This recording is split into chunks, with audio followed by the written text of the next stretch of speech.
Hello, well, welcome to Sam. I've got the pleasure of him joining me today in my office. I thought it'd be quite good just to catch up with Sam and just hear what the journey's been like as he's been implementing EOS into the company where he works at Grove Construction near to Maidenhead. So welcome, Sam. Thank you for having me. Thank you for coming over. So tell me, I mean, you're the integrator. How did you get to find out about EOS? So I joined Grove a year ago, and predominantly my role was to come in and be the operations director of the business, streamline processes, implement processes, and trying to make us run a little bit more efficiently. When I joined James, he'd already discovered EOS, but didn't have the team and the structure in place to really push it forward. So I was introduced to it through James. He talked to me about being a process-driven individual anyway. He spoke to me about EOS and how that model works and gave me the What the Heck is EOS book. So I read through that, and for me as someone that really wants to create accountability throughout the business and make sure that everyone is going in the same direction and making things and highlighting things quickly so that long-term issues don't happen, I gravitated towards it quite quickly. And then understanding how each members of the team fit into that and how that all comes back together and into the accountability chart, and understanding that the company structure is a lot different to the accountability chart. So having that introduction to it made me really understand how it can help our business grow and be more efficient. Got you. And how was it running when you got there? Reactively. Right. Grove has always been a great business. It's been going for 14 years, but I think it was being limited by its processes. We've got some really good heads of department. We've got great commercial people. We've got great finance people. We've got good project managers, but they were ultimately running in their own lanes, all trying to get to the same destination. But I always use the analogy, I think I used it when I first met you, about Google Maps. It gives you lots of different routes, all ends up in the same place, but some take a little bit longer and shorter. So I came in, even before the EOS model, to try and streamline all of that and be an umbrella over all the different functions to try and make sure that everyone was going in the same direction. So it was frustrating at that point because we didn't have things I call trackers, and we didn't have weekly meetings to understand the issues in terms of what was happening in the various departments. Everyone was just trying to run in their own lane and thinking they were doing the right thing without having that bigger picture. Got you. And so James introduced it to you. What did you think? Did you take to it quite quickly? I did. The first initial thoughts were the specific terms that EOS used were foreign to me, so I didn't really understand what an integrator was. The accountability element of it, I understood what accountability was, but it does quite a big focus on that. And then the IDS, the level 10s, all the stuff that now we've really embraced and I love, they were the terms that I really struggled with to start with, which then, after I met you and we had that first breakthrough session, you connect the dots. Got you.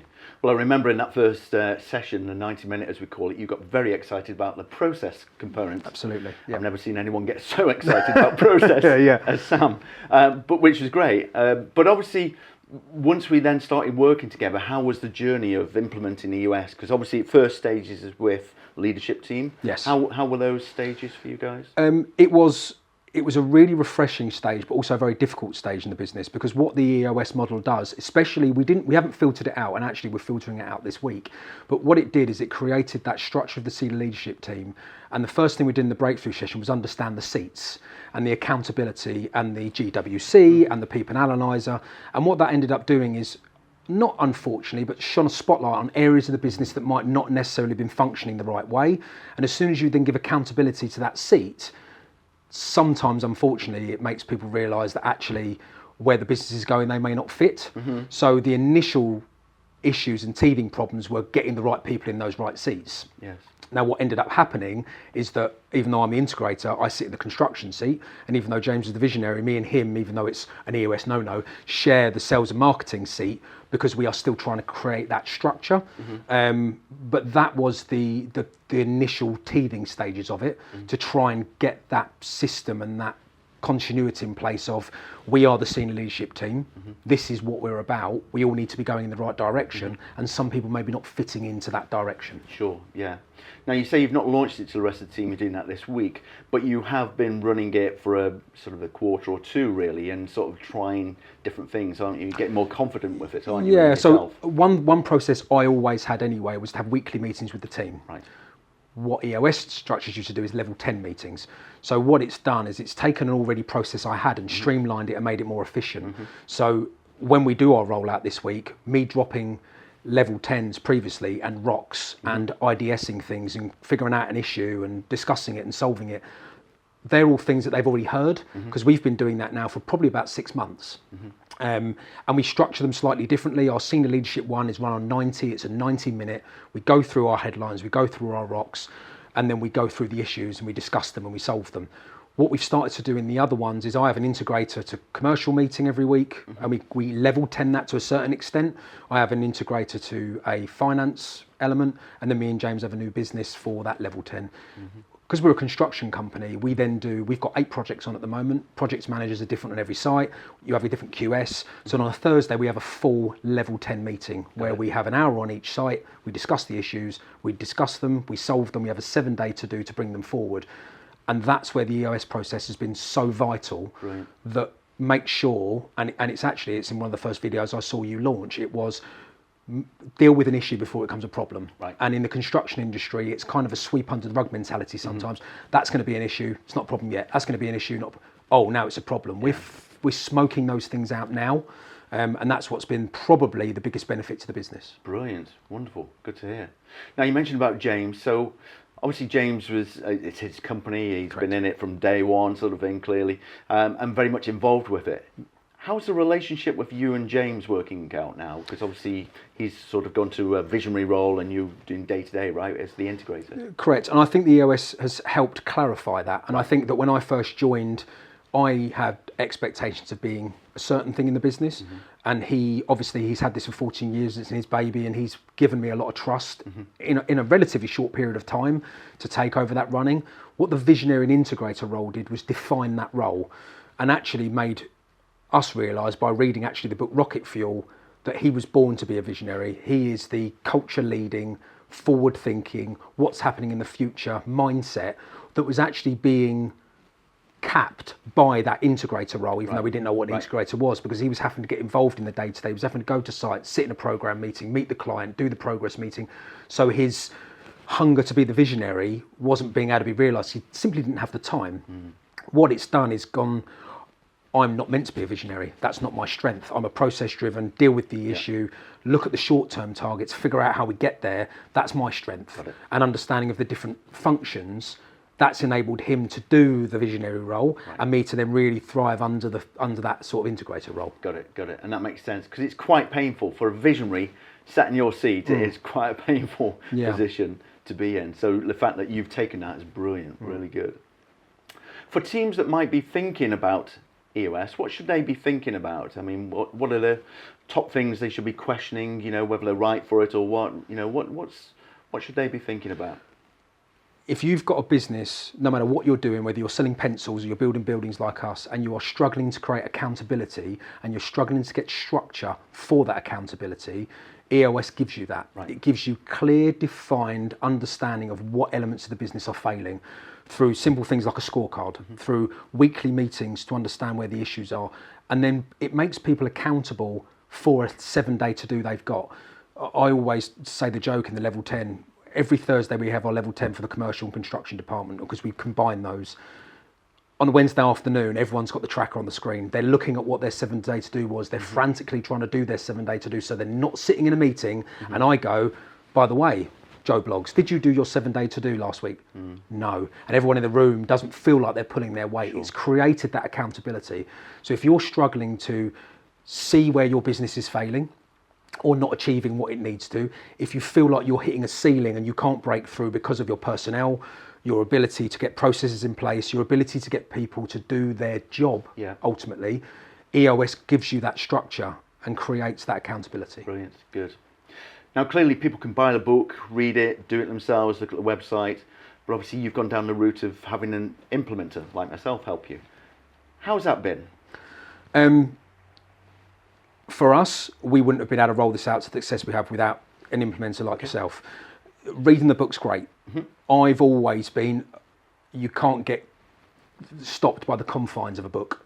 the black and white of a book. It all reads great, it all flows wonderfully, but to make it specific to the business, but also to the people within that business and their personalities, their wants, their needs, their drive, the implementer helps you do that.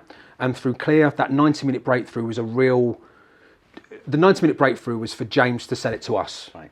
Not really even yourself. You were integral in that, but James was hell-bent on doing it. He wanted to do it. He's done a lot of stuff over the years with Tony Robbins and EOS and making sure that he understands the best way to bring the business, and he chose EOS because of what it brings. He needed to sell that to us. Right. And in the senior leadership team, there's lots of different personalities you've met. You've got Alan, who is the commercial Yoda, but he's been in construction for years and years, and you've got Arena, who's our finance, that's very driven by the finance elements, and you've got me that's process driven. You managed to make it relevant to all of us. Right. That was great, but then implementing it and the quarterlies, the breakthrough sessions, the vision days, they were the most worthwhile thing, because I think if you sit in a room as a consortium of the business and sit there and go, what are our issues? Right. You get limited by your ability to see them because you're leading it. Yeah. You gave us a forum to go, we think this is an issue, this is an issue, this is an issue. We listed loads of them, and then you brought it right back down and went, but is this an issue? Well, actually, no, it's not. And you then actually find what your then 90-day rocks are that are really important to make the business thrive, and actually go, all this stuff is maybe it's a long-term issue, maybe it's not, but actually this is what we need to work on. And that implementing enables you to do that. I think we'd probably be halfway to where we are without an implementer. Right, got you. So one of the big things was figuring out your values and making sure that we're clear on what those values are. Talk to me about that, because I know you're quite a fan of that. Yeah, so we sat for a long time and debated what our values were, and I think that we started by trying to figure out what our values meant to us and not what our values meant to our end client, our consumer, and the people that work for us. So we sat for a long time and mulled over what makes Grove Grove. So and we ended up landing on 6 values, which we are going to roll out this week to our team, that we believe really summarise who we are. It took us a long time to not come up with values that you say to the team sit there and go, we're not really that though, are we? So we've got we want to be respected by our clients, and we want to respect ourselves and the people that work for us. We want to be approachable, we want to be reliable. And they all sound, and we laughed for a long time in a meeting, we wanted to make sure they didn't sound like bumper stickers, write it on a wall, it sounds amazing, but we want to live and breathe them. So we're going to roll those out this week with our vision tracker about who we are, where we're going, our 1 year, our 3 year, our 5 year, and then make everyone in that team know that we can't do that without them. Whether it's the guy on the broom on site, or it's the project manager running it, or it's myself as the integrator, none of that's possible without everybody buying into it. So our values are going to be key on Thursday this week to go, this is who we are, but also let's make our clients believe that's who we are. Don't just tell ourselves that. And we've used that for our hiring method. So we're going through a bit of a hiring process to try and strengthen the teams. I'm in meetings and I'm in interviews now, and I say to somebody, tell me what your best friend would say about you. What values have you got? And I'm looking for them to go, I think they'd say I'm approachable, I'm determined, and then you're making sure that person fits your values before they've even started. So that's become a really key thing that we now use as a business. Brilliant. And so you mentioned about the launch on Thursday. All prepared? Do you think people are going to buy into it? I really do, and I think it's hopefully, I've actually done a slideshow for it, and it says it's time to connect the dots, because we've been dropping those subtle hints about the level 10s and rocks, but this is a real way to show people where Grove's going. The team have worked really, really hard. I'm going to stand up and do my bit, but the team internally have worked really hard making that day really professional looking, make everyone walk into that room and go, wow, what's this all about? And then James is going to stand up and talk to the story about where he's been, how we got here today, the team he's built, where he wants the business to go as the visionary, which really supports the culture and the vision. Then it's for me to step in and go, so how are we going to do all that? That's through weekly meetings, 90-day rocks, rocks within rocks, our values, and hopefully people will leave that day not only understanding all the terminology we've been using, but feel an integral part of how we're going to get there. Yeah, love it. I love how you embrace it so much. I mean, you really do, and people can feel that certainly in the team, and also the results. I've seen the results that you guys are getting. It's picking up so well. So I mean, is that partly linked to it, do you think? Yeah, I think that a lot of businesses worry too much and get defined by title, and I think that directors want to direct and managers want to manage, and I think that what the EOS model does is it takes those, I call them gravestone markers out, and I was a director, and it takes it out and brings it back down to the person. and everyone then works together. Right. It's that common goal that we'll be sitting in a level 10 meeting and the QS can go, I sit there and I go, procurement, is it on track or is it off track? It's off track. Is it an issue? Yeah, it's a real issue. Goes on to the issues list. When we get to it, right, tell me what the issue is. Yeah. I really can't get prices for bricklayers in this location. I'm really struggling. Right, there's a 7-day to do. Everyone in this table is going to send some contact to the QS so they can reach out. But also, can you please reach out to them and let them know it's coming and tell them about the urgency? Yeah. That person doesn't feel alone anymore. Yeah. I'm not sitting there going, well, hang on, I'm the operations director, just get it built. We're all as a team trying to create that. How do we solve that issue in a 7-day period so it's not an issue for that person and it doesn't affect then in 3 weeks' time, 4 weeks' time, a month's time, the project manager going, I'm behind program because I don't have a bricklayer. It identifies that quickly and everyone feels as part of that team we've identified and solved it together. Got it. Brilliant. Look, you guys are smashing it. Thank you so much for coming and spending time with me here today and sharing the story. Look forward to hearing the advancements of the company again from Thursday onwards. Absolutely. Yeah, we're looking forward to it. And thank you for everything you've been doing for us.